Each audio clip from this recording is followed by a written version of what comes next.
What's going on, you guys? It's your boy Cozy here, coming with you with a brand new deck tech video. This is a locals winning Shanks list from OP09. I wanted to bring this deck tech to you guys because I think it's super important to share not only the victories we get here on the channel, but more importantly, just to share with the community. Make sure that we can draft up some new crazy ideas, things like that. And this list itself is beautiful to play in. I want to share this list with you guys, share my thought process behind some of the cards that are in here, as well as pushing for like some of the certain matchups that you are going to run into when it comes to the metagame that I experience personally. So a lot of these are going to be my opinion, but you can take these into account for your own local meta. So without further ado, we're going to go ahead and share off this winning list that got us a beautiful Kamazo. Stay tuned.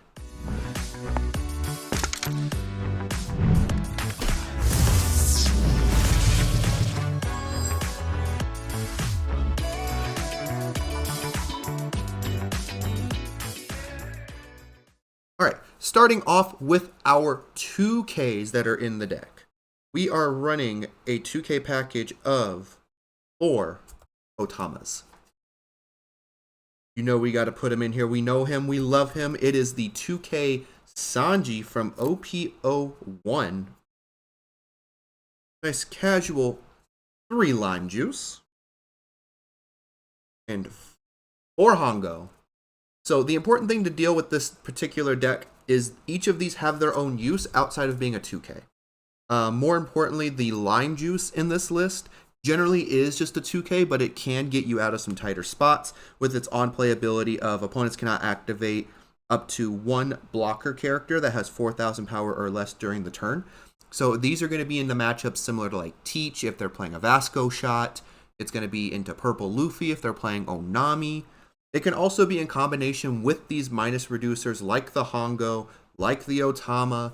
More importantly, just so that way, if they have like a Sabo blocker, if they have a Queen blocker, they will not be able to be used as long as we can play those down, play the lime juice, and it really just takes away from their effective curve and their protection that they thought they had in that particular turn.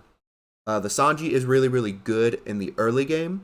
So if you see him turn 1, turn 2 at the latest, you can play 1 Sanji, keep the rest as 2Ks, just so that way we're not whittling down our life too bad, and then we're running into that issue of, in the late game, we don't have enough swings to protect ourselves with, and we just run into the eventual problem of losing.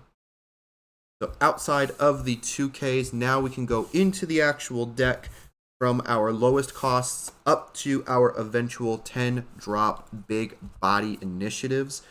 Starting with our first 4 drop in 3 copies of Lucky Roo.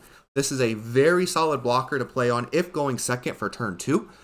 Just so that way you do have a little bit of extra pressure on the board. On KO, it will KO a 6,000 power base character. So even if they don up a whole bunch of Dawn on a Gadatsu, as an example, if they're playing into a Nell, or even if Gadatsu KOs this card if you have 4 life, it's going to instantly KO the Gadatsu because it's going off of base power, not off the current power of that particular character. Moving into our 5 drops, we run 4 copies of Yasop. It is just really, really good to have in this deck. Gives our leader a plus 1,000 for not just your turn, but your opponent's turn right after, adding an additional level of protection to your leader. In addition to the when attacking Dawn ×1, it gives a character minus 1,000 power, which can be really good into the bigger body turns like Ben Beckman, Rayleigh's, even the Hongo blocker, just in case, because now it's going to force them to either use the blocker early and lose it because you are swinging 7 with the Yasop, or run the risk of hitting a lime juice and not being able to use that blocker at all. We do only run 2 copies of Silver's Rayleigh blocker in the deck from OP09. I didn't really see a whole lot of success with more than 2 copies of it. It's great to see, but at the same time, I have other 5 drops that I would prefer to play in, like the Yasop or a Lucky Roo swing 6 with leader. And then as the turns go later on, this is going to be more of a defense mechanism, just for that draw 2, trash 2 as the game carries on. And then our last 5-drop in the deck is 3 copies of Portgas the Ace from Starter Deck 15, which is the new Whitebeard starter that just came out recently. It has a half effect. It doesn't get the rush because we aren't playing a Whitebeard Pirate leader, but it does allow us to, when it is removed by a card effect, just give it minus 2,000 for the turn, and we're good. It's going to stick on the board at least a little longer, forcing out 2 removals for the deck. In addition, it is a 6K body, so it is harder to swing into. It does require some additional Dawn investments or a large body swing that is going to prevent us from taking additional life. And on top of that, our leader gives minus 1,000, so they have to swing a bare minimum 7,000 power. That's 2 Dawn under leader. That is a Dawn under like the Ace, under a Rayleigh, under a Yasop. So a lot of that Dawn investment is going to come into play as we go more into the later game, and just another 6K body for us to swing into. So that does it for our mid-early game setup here. So now we're going to go into our 7 drops for the deck. We are going to be starting with the old man himself, just 2 copies of Edward Newgate from the Starter Deck 15. On play, it's going to give us a Rested Dawn to put under things like the Yasop, under our leader, under any other character, essentially, just to get an extra swing out. So he really is a 8K body for 6. And he has the activate main of resting to KO a 5,000 power or less character. So this is going to work in combination with things like the Hongo, with the Otama.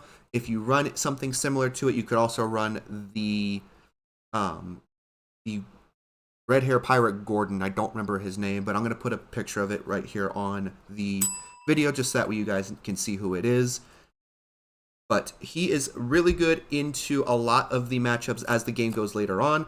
Yes, he does miss out on a swing if we use his ability, but it is going to clear out some of those pesky issues like the Queen blocker. If we are able to minus it, we are going to be able to get rid of the Vasco shots. We are going to get rid of a lot of these smaller blockers that a lot of our other cards will be able to swing into life a lot easier, or swing into other characters on the board a whole lot easier as well.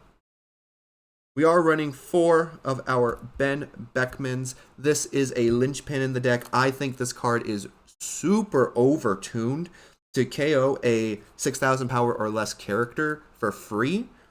Just ridiculous. Absolutely insane. It is a little rough into the white or the Blackbeard matchup, but that is fine. You can still just play it as a giant 7K body just to swing into your opponent the next turn and put more pressure and more tempo into your favor. We do run 2 sets of 8 costs in the deck. The first one is 4 copies of Silver's Rayleigh. This card is the same thing, just really, really strong in the deck with the ability of Hongo with Otama. If we are going first, this card is really good to see on our 9 Dawn curve because we can -2 an 8K body with Otama, play the Rayleigh, and we KO it. Just easy enough, and we give something else -2,000, so it's going to protect us as we go into the next turn where they aren't able to swing as much, or they have to add more Dawn to that character in order for it to get the same value that we had before playing the Rayleigh. And then last but not least, we do run 3 copies of Dragon in this deck. I think Dragon is just a really good game ender if we want to try to end the game quickly. I don't see a particular issue with playing 3, maybe even 4 as an alternative if you wanted to run that route as well. The deck doesn't run really a lot of rushers in this particular style, and I just want to say that the Dragon's going to be a really good closer. It's going to be something that can give us, 2 Dawn under something, so it can go under a Yasop to continue minus cost. It can go under our leader to get another 7K swing. So there are a lot of options when it comes to the Dragon. He becomes a 9K body for essentially 6 Dawn, if you think about it, with his on-play ability moving 2 of those rested Dawn you just used somewhere else to really utilize that extra 2,000. So now that we have the pretty much the mid/mid-late game cards in play, now we're going to get to our big 10 drop bodies that we have. Of course, in a Shanks deck, who would not run 3 of the brand new Rush Shanks that on static ability will give all of your opponent's characters minus 1,000 for the turn. Just existing. So those big 12k Marshall D Teach blockers, not an issue. They're 11k. They're going to be able to block into this and still lose the battle to Shanks. If you play 2 of these, it's pretty much a wrap for your opponent. It's not going to be something that they can really come back from. They have to have responses to remove this from the board. What I did on my locals is I would play the Shanks and just leave it standing just to prevent a potential like 15k swing coming in from like the leader or a larger swing that I'm just not able to counter out of, and then just continue to build that pressure and that tempo, because whatever they attack with, it's going to get minus 2,000, 1,000 from the Shanks, and then 1,000 from the Shanks. And then we do run a little bit of a spicy pick. We run 1 copy of Gol D. Roger, the Pirate King himself. And I just got to say, this card is so good. A lot of people forget that you can run Roger in this. And I ran into an instance where I was playing into a black-purple Luffy. And he swung everything, kept a blocker up, and he had 1 life left. I went down to 0. I had Roger in hand already. So I tested the waters a little bit. He ended up taking the last life on just a random swing. And he was like, okay, I'm fine. You got 1 big swing left. I'm just going to be able to block. And then I'll be fine. I'll be able to swing next turn. GG's. Your boy drops the Roger here. And it's over. He has no life. He can't use that blocker. And I still have the big 12k swing and the 13 still to go because he has rush. It's not going to work. It was a quick GG's. This is a really good game ender, but it's not the end all be all. If you don't see the Roger, it's okay. If you do, it's going to be a huge quality of life in order to get that end game set up, to get your end board looking pretty spicy and end up getting a win in your locals. So that does it for our character side. We do run a few events in this particular list. Nothing, out of the ordinary. Pretty standard.